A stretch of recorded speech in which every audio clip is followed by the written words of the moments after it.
The reason people change is because of pain. The reason we grow is because we get uncomfortable and we embrace being uncomfortable. But being honest with the pain that we feel is usually the prime mover for people to do the work that is necessary. Average person, you and I have about 75,000 thoughts a day rattling around in this thing we call our brains and our minds. 75,000 of them. The crazy thing is 91% of those thoughts are identical to the previous day and are identical to the day before that and the day before that and the day before that. You're not a procrastinator. You have a habit of procrastinating. And so most people never take the time to analyze what they think about. The most successful people I know are the most self-aware, meaning they're aware of what they do and they're also aware of what they think. They're aware of how they're perceived. But people like to give themselves this excuse. I do not have the energy to do this. Whatever. If you decide that, that's true. But if you watch a motivational video, there's 100 of them on YouTube, thousands even. Go watch one. You'll get fired up. You're like, I'm going to jump some rope. You jump some rope. You do something. Just do some push-ups. Do something. Do some bodyweight squats. You'll feel better. Some of them maybe, but I think some of them just don't have discipline. There's an issue with that as well. There's also an issue with momentum. You're not used to doing it. It's not a part of your life. It's not something that you're accustomed to pushing yourself. There's been many days where I didn't want to work out. I just didn't feel like I had the energy, and I just forced myself. And I think there's very few people out there that know how to force themselves. I mean, we wonder why our life seems to repeat itself over and over again. So really the difference in our life, if we have 75,000 thoughts a day, here's the crazy thing. 91% of them are exactly the same. The separation in our life is in those 9% of their thoughts. Because remember this, these magnets are pretty powerful. That's why I'm always saying that your obsessions become your possessions, because they do. You draw into your life exactly what it is you think about. It's a physical reality that you attract to yourself what you think about. So the difference in our life is 9% of our thoughts. That's why people say all the time, the difference between winning and losing is so small, it's almost too scary to talk about. And really, we've identified what it is. It's 9% of what we think about alters the direction of our life. So what I'm here to tell you today is you've got to hone in and get aware of what you think about and then alter those 9% of the thoughts that are variable on a daily basis to serve you. And you know, people are very, very, very, very tough. And it turns out that if you face things that you can put up with a lot more than you think you can put up with, and you can do it without becoming corrupted. You have to be alert when you're suffering. You have to be alert to the beauty in life, the unexpected beauty in life. And, you know, you have to look for that little bit of sparkling crystal in the darkness when things are bad. You have to look and see where things are still beautiful and where there's still something that's sustaining. You know, you narrow your time frame and you be grateful for what you have, and that can get you through some very dark times. Our belief system is based upon our evaluation of something. Frequently, if we reevaluate a situation, our belief about it will change. I began reevaluating who I was. I started to study. I never stopped studying. And I found as I reevaluated, I had a much higher opinion of myself. I found out things about me that I would have never believed if you had told me. The power that's locked up within us. The marvelous system we've got. Do you know the blood circulates through your veins every 33 seconds, through hundreds of miles of passageway? Bang, just like that, clears all the food in and all the garbage out. Stop and think of the central nervous system. It's the most complex electrical system in the world. And you've got it. Think of your brain, an electronic switching station like that. You can change the vibration of yourself and everything around you. We have awesome powers, and it's all based on what you believe about you. If you want to change yourself, if you want to acquire something, if there's some goal that you want to reach, changing your behaviors, overcoming negative habits, it's challenging. It's hard. Most people go through life never discovering what their talents are. Most people never develop their talents. The only thing that's going to make you happy, my friend, in this year or any other, is to step up. It's to raise the standard. It's to discover what you're capable of and feel that incredible power pushing through whatever's holding you back and get to the other side of more of your true self.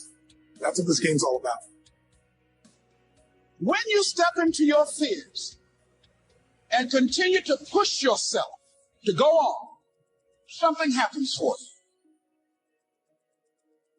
If you look at somebody who's really successful and you think, wow, I mean, they're so amazing, they're such a genius, you got to dig underneath, you got to remember something.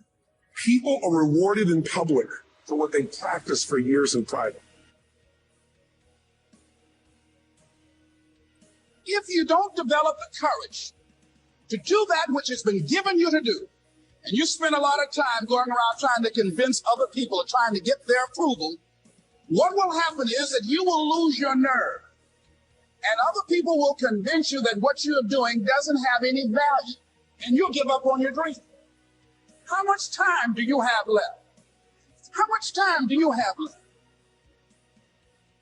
Jeremiah said, your word, O Lord, is like fire shut up in my bones. I believe there are some dreams shut up in you. Like fire, you're going to feel your destiny calling out. May not have happened the first time. The loan didn't go through. You didn't get chosen for the part. The medical report wasn't good. That's okay. This is a new day. What God started, He's going to finish. You may have missed some opportunities, but God knows how to make up for lost time. He's going to give you another chance. He said in the book of Joel, I will restore the years that have been stolen.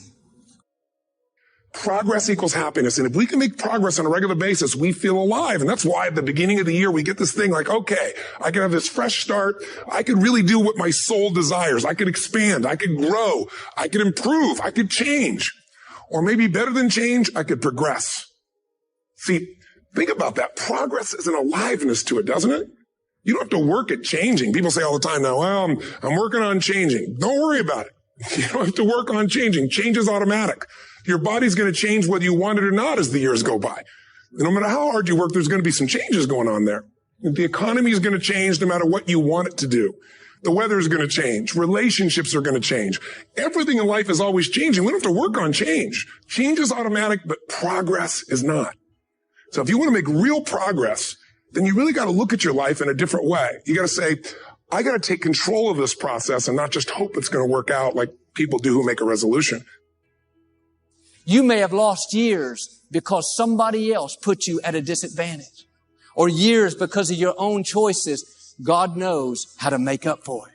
He's still going to get you to where you're supposed to be. This is what happened to Joseph in the scripture. God gave him a dream that one day he would rule a nation. In this dream, he saw his brothers bowing down before him. Joseph should have used more wisdom and not told his brothers that part of the dream. Certain things you should keep to yourself. Some people can't handle what God's put in you. They won't celebrate you. They'll be jealous, find fault, and be critical. One day Joseph went to see his 10 brothers. When he walked up, one of them said sarcastically, "Here comes the dreamer." They weren't upset because he was their father's favorite child. They weren't upset because he was wearing a coat of many colors, a coat that represents favor. They were upset because he had a dream. They were offended because he was determined to break out of the mold, to do something great, to leave his mark. They would have been fine if he was content to be average, to accept the status quo. But when you stir up what God's put on the inside, believe that you have seeds of greatness, believe that you can overcome that illness, break the addiction, pay your house off, be blessed in spite of past mistakes. Let me warn you, everybody will not celebrate you. When you have a dream, you're going to have some detractors. People will get jealous, try to make you look bad, try to talk you out of it. Say things like, "You really think you can get that promotion? You don't have the experience, the talent. I don't think so. You really think you're still going to get married? You've tried 3 times. Hadn't happened yet. You're getting kind of old." Let that go in one ear and out the other. People don't determine your destiny. God does. You have to own your own happiness. Take it away from other people demanding that they make you happy. Your kids are not going to make you happy. Your spouse is not going to make you happy. A big house is not going to make you happy. Own your own happiness and be responsible for doing those things that bring joy into your own heart, independently of life and people and money and all of that stuff. Right. It doesn't necessarily give you a happiness. You have to take responsibility of that peace and that joy that lives inside of your heart and not inside of your stuff. That's what hope is. Imagining and then fighting for and then working for what did not seem possible before. That's leadership. John F. Kennedy didn't look up at the moon and say, oh, that's too far. There is a moment in the life of every generation when that spirit of hopefulness has to come through if we are to make our mark on history. But how real is the message that you're putting out? How authentic, how valuable is the product that you have? You know, are you expressing yourself as fully, authentically, passionately as you possibly can? Fewer know how to sell, almost no one knows how to close. When you can close anyone at any time, it means that you have the ability to generate revenue at any moment. You can't be what you can't see. If I never meet a billionaire, I wouldn't want to be one. Because I wouldn't know what that feels like. I don't know what it looks like. I don't know what it takes. What am I good at? What do I love? What does the world need? And how do I get paid for it? To me, those four help you unlock your passion. I often say to people, your passion is for you. Your purpose is for others. Your passion makes you happy. But when you use your passion to make a difference in someone else's life, that's a service. That's a purpose. So the question is not, I can't, is either you don't want to, and that's perfectly fine. Then don't say, I can't. Just say, I don't want to. Decide, commit. When you say, well, I can't, does that mean you don't know how to do it? Because you could go get the how to. There's so much how to on the internet. You could go find a way. You can take a program, go to an event, learn from a mentor, do something. You have the abilities. So it has to be down that low, that literally is something in you that's at the core of your soul. But you don't find it unless you spend a lot of time with what you want to be in life. I can't give that to you. You can't give it to somebody. When you find your true passion in life, I want to be someone that I'm proud of. I once looked at myself in the mirror because I was so disappointed. That accountability mirror I talk about, I was so disappointed in what I saw every day. I didn't love myself. And I feel ultimately his heart becomes flooded with love. And I can't think of a better message as we send you off today.